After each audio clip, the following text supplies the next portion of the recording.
today Donald Trump declared that Israel's military campaign in Lebanon is over. That was evidently news to the Israelis because they do not seem to agree. But here's what Donald Trump wrote this morning on Truth Social. Israel will not be bombing Lebanon any longer. They are prohibited from doing so by the USA. Enough is enough. Showing that Donald Trump, he's not being ordered around by Bibi Netanyahu. He tells Bibi what the deal is. But here's the issue. Minutes before that post, Benjamin Netanyahu uploaded a video address declaring that Israel was not done yet with Hezbollah. And one would think that if they had agreed to this, they would have agreed to it at least several minutes before Donald Trump posted on Truth Social about it. And by the way, less than an hour after that announcement, an Israeli drone strike reportedly killed at least one person in southern Lebanon. Now, maybe that's just, a couple of freebie kills you get right on the edge of the ceasefire or whatever. Or maybe it's the standard thing that Israeli ceasefires are worth, which is it cuts the killing by 50 to 70%, but never truly ends it. Or maybe it's Benjamin Netanyahu sending a signal, no, you don't tell me what to do. You can say whatever you want. I'm gonna keep bombing if I want to. I don't know. But anyway, and bear in mind, in terms of that conflict, Israel is going to say they have to be involved in Lebanon because of the ongoing threat from Hezbollah. Well, Trump is saying that Iran has agreed to stop supporting both Hamas and Hezbollah. Now, again, as of right now, it's just him saying that, not Iran saying that, but he is at least saying that. Anyway, Netanyahu is saying that Israel has agreed to a temporary ceasefire at the request of Trump, and that it has given Israel the opportunity to promote a combined political and military solution with the Lebanese government, which he described as one hand holding a weapon while the other is extended in peace. I would check that other one carefully. I have a feeling there is a smaller weapon held in that one too, but that's just me, reading the last couple of years of recent experience in the region. And also bear in mind, Israel is saying that any of the land that they have seized, they will be retaining control of, which I think you use the term conquering historically when that's what you've done, but usually the news phrases it differently in this case for some reason. And so look, if the ceasefire is maintained, then hypothetically Benjamin Netanyahu is going to experience a little bit of pushback from the most warmongering parts of his party. And that's going to be a good reason that he's not necessarily going to want to seem to be going along with it.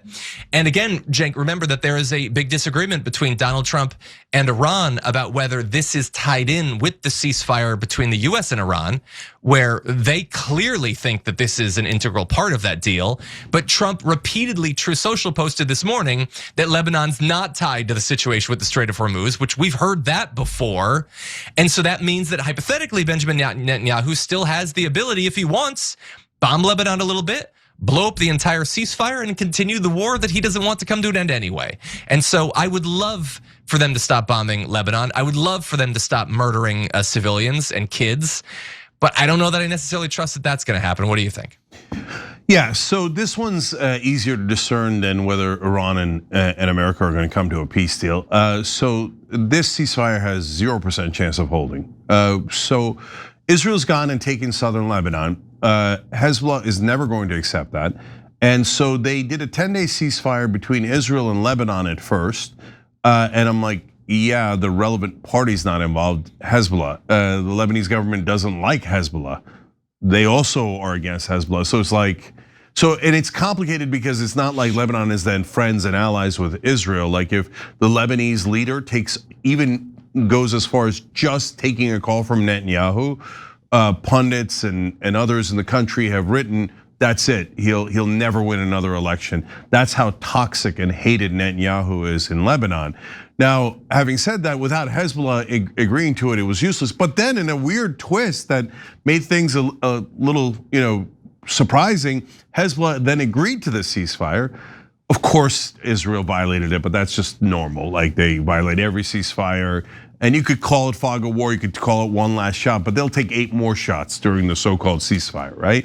So those things are not in dispute.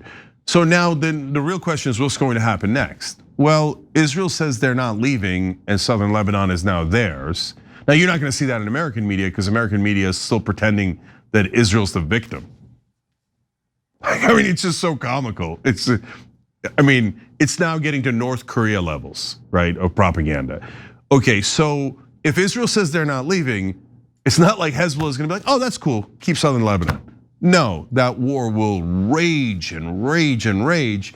And will Iran back Hezbollah? Yes, they will back Hezbollah. So that means the Iran-Israel part of the war is definitely not over, which then now makes me go back to our first story, John, and go, well, if Israel's not going to end the war with Iran, I mean, that means we're not going to end the war with Iran. But hey, prove me wrong, American politicians. If Donald Trump actually defies Israel, that would be the most shocking thing that's happened in a long time. And I'll give him credit for that, as I mean, I know it's partly putting out a quarter of a fire that he started. I got all that. But nevertheless, any US president that doesn't listen to Israel would be so shocking that it would definitely be credit worthy. But now, having said that, as I say it out loud, I mean, what percentage chance that is it that America is not 100% occupied by Israel? I got that at near zero. So that means all of this is fake and the war is going to continue. Yeah, by the time you have your next episode of the Young Turks, we'll know a little bit. We'll know whether there was an invasion or whatever. And perhaps if the ceasefire does hold and continues to, then we can at some point do a post-mortem on this was the best case scenario that could happen right now.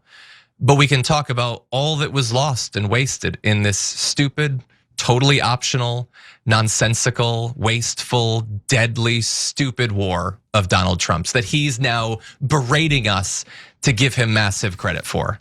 But anyway, that remains to be seen because far worse worlds could still wait us once the weekend hits.